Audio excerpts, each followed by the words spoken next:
كيكة النهاردة خطيرة من جمالها ومن سهولتها ومن حلاوة طعمها. هتعمليها لولادك كل يوم. طريقتها سهلة ومقاديرها بسيطة ومكونات متوفرة عندك في البيت. من أحلى الكيكات اللي انت ممكن تعمليها.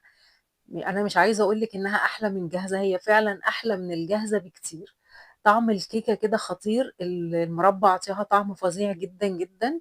أنا عملت صينيتين من الكيكة والاتنين صورتهم. هتشوفوهم في الفيديو من جمالها، عملتها 3 مرات ورا بعض. وكل اللي يدوقها يحلف ان طعمها فظيع. واحلى كمان من الجاهزة. تابعي الفيديو عشان تعرفي انا عملتها ازاي. انا توتي ودي قناتي، لو عجبك الفيديو شيريه وما تنسيش تشتركي في القناة عشان يوصلك كل اشعار جديد بكل وصفة بعملها جديدة في مطبخ توتي. يلا نبتدي الفيديو بتاعنا.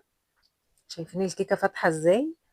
هنبتدي اول حاجة بالمقادير. عندي كوباية من الفراولة مغسولة ومقطعة، يعني الفراولاية متقطعة على 4 حتت كده. في الوصفة بتاعتنا أنا هستخدم كوباية واحدة من السكر. هاخد من الكوباية دي معلقتين كبار أحطهم على الفراولة عشان أبتدي أعمل مربى الفراولة. أنا قلت لكم إن هي يعني سهلة وبسيطة ومن بيتك، مش هتشتري مربى. الفراولة مالية السوق وسعرها رخيص جدا. بعد ما ضفت المعلقتين السكر هرفع الفراولة على نار متوسطة. وأول ما تسخن الطاسة ههدي النار لحد ما الفراولة تستوي بالشكل اللي انتوا شايفينه ده. نزلت المية بتاعتها والسكر كمان تقل القوام. ههرسها بالشوكة زي ما انتوا شايفين كده وكده. المربى بتاعتي جاهزة، أنا هسيبها على بعض على جنب لحد ما تبرد عشان استخدمها بعد كده في الكيكة. ما تستخدمهاش سخنة، لازم تبرديها. عندي كوبايتين من الدقيق متعدد الاستخدامات، ضفت عليهم رشة من الملح. وهضيف عليهم كمان معلقة كبيرة من البيكنج باودر.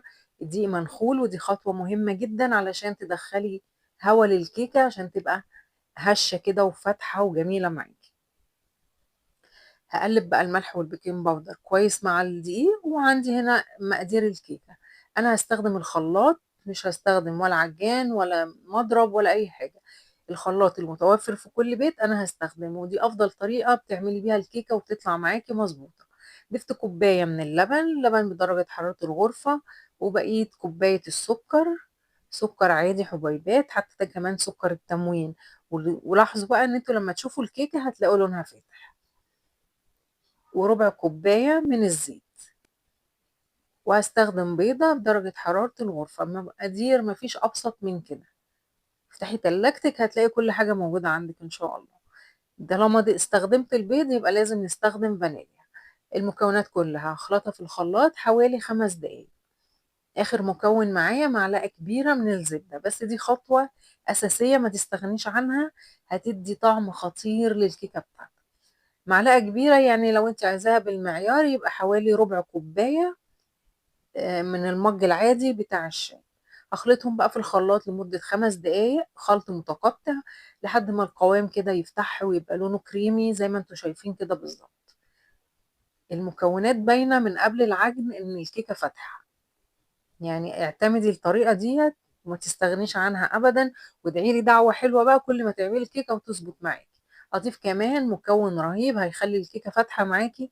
معلقة من الخل. الخل هيخلي الكيكة فاتحة، وفي نفس الوقت بيعمل كمحسن، هيدينا هشاشة وهيدينا طراوة للكيكة او اي نوع كيكة انت بتعمليه. كوبايتين الدقيق انا مش هضيفهم مرة واحدة عشان ما اخرجش الهواء من الخليط، هضيفهم على مرتين. ضفت الجزء الاولاني وهبتدي اخلطه خلط سريع وفي اتجاه واحد علشان ما تخرجيش الهواء من المكونات.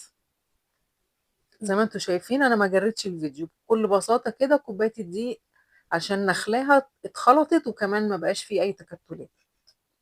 هضيف باقي الدقيق. خطوة خلط الدقيق، نخل الدقيق وكمان المكونات السائلة لما تضربيها في الخلاط انت بتدخلي كمية هواء كبيرة للكيكة هتخليها تنجح معاكي وتبقى عالية وفاتحة وهشة.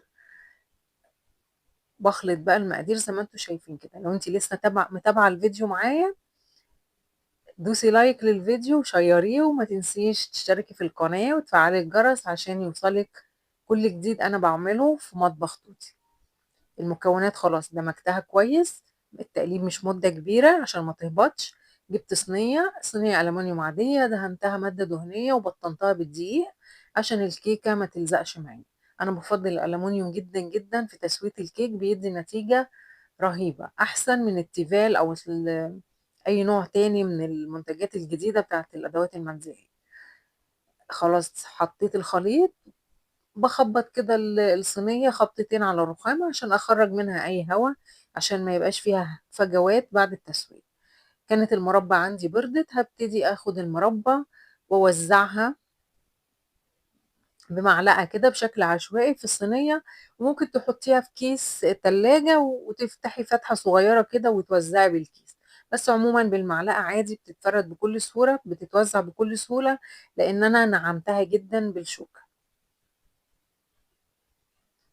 خطوات بسيطة جدًا، لكن هتاخدي نتيجة خيالية، والله يا جماعة نتيجة خيالية، ما حدش داق الكيكة دي مني إلا وقال لي أنتِ عاملاها إزاي، دي طعمها أحلى من الجاهزة. صلّوا على النبي. شايفين الشكل جميل إزاي ولونها حلو اللون الفراولة الجميل مع لون الكيكة، حاجة كده تفتح النِفس من قبل التسوية. أنا هادخّلها بقى على فرن درجة حرارة 180 على الرف الأوسط لحد ما القاع يحمر ولحد كمان الوش ما ياخد لون دهبي، وهي لمّا هتستوي هتلاقيها اتدخلت مع بعض زي ما أنتم شايفين كده، الفراولة دخلت جوّه الكيكة. شايفين الشكل قمر والطعم فظيع، فظيع يا جماعة والله فظيع. أنا مُعجبة جدًا بالكيكة دي ومتحمسة جدًا ليها وأتمنى تجربوها وتكتبوا لي في التعليقات. في هنا خطوة اختيارية ممكن تدهني سطح الكيكة بمربى وترشي كده رشة من جوز الهند، ده للشكل مش أكتر، لكن حقيقي هي طعمها حتى من غير الديكور البسيط ده طعمها رهيب. حلوة جدًا بقى لو عندِك ضيوف، جاي لِك ضيوف، ولادِك بيذاكروا الأيام دي في الامتحانات، تعملي لهم حاجة حلوة مع كوباية عصير، مع كوباية لبن، للفطار أو للعشا، حقيقي في أي وقت جميلة جدًا. بُصّوا أنا باقطعها عايزة أوريها لكم، شايفين من جوّه الكيكة فاتحة جدًا إزاي، وواضح كده من المسام اللي فيها إن هي كمان هشة. دي الصينية التانية عشان أنا باقول لكم أنا مصورة صينيتين. شايفين المربى دخلت جوّه الكيكة إزاي من غير ما نعمل طبقات بقى ونحط المربى في النُص وطبقة وطبقة، لأ، هي بتتداخل مع بعض وقت التسوية. أخدت لون دهبي جميل زي ما أنتم شايفين، وحتى كمان شايفين الصينية التانية لونها فاتح أوي إزاي وأنا قرّبت لكم عشان تشوفوها. المربى فيها كده طعمها فظيع. يا سلام بقى جنب كوباية شاي بلبن كده، تحفة، تحفة، تحفة. هاسيب لكم في صندوق الوصف إزاي تعملوا كيكة 3 في 1، كيكة فانيليا وكاكاو أو شوكولاتة وكيكة ماربل، كل ده في صينية واحدة، هاسيب لكم رابط الفيديو في صندوق الوصف. الكيكة دي حلوة جدًا برضه بترضي كل الأذواق، فانيليا اللي بيحب فانيليا، كاكاو أو شوكولاتة اللي بيحب شوكولاتة، ماربل اللي بيحبها ميكس. هنا أنا قدّمتها مع ده عصير، شايفين شكلها من قريب جميل إزاي؟ عارفين طعمها كأنِك بتاكلي جاتوه، يعني أنا هاعمل لكم الوصفة دي هاكررها لكم تاني، بس هاعمل لكم ليها يعني تش ذواق مختلف، التعبير راح منّي. هاعمل لكم ليها يعني finish كده مختلف، هاحط لكم بقى عليها كريم شانتيه وهاحط لكم قطع فراولة، هتبقى جاتوه، جاتوه يعني.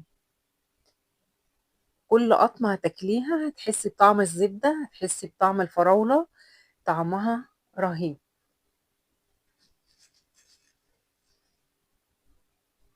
شايفين لونها فاتح جدًا، أنا متعمدة أقرّب كذا مرّة عشان تشوفوا لونها فاتح. يا رب الوصفة تكون عجبتكم، اكتبوا لي في التعليقات، ما تنسوش تشتركوا في القناة وتعملوا لايك للفيديو وتشيّروه. باي باي.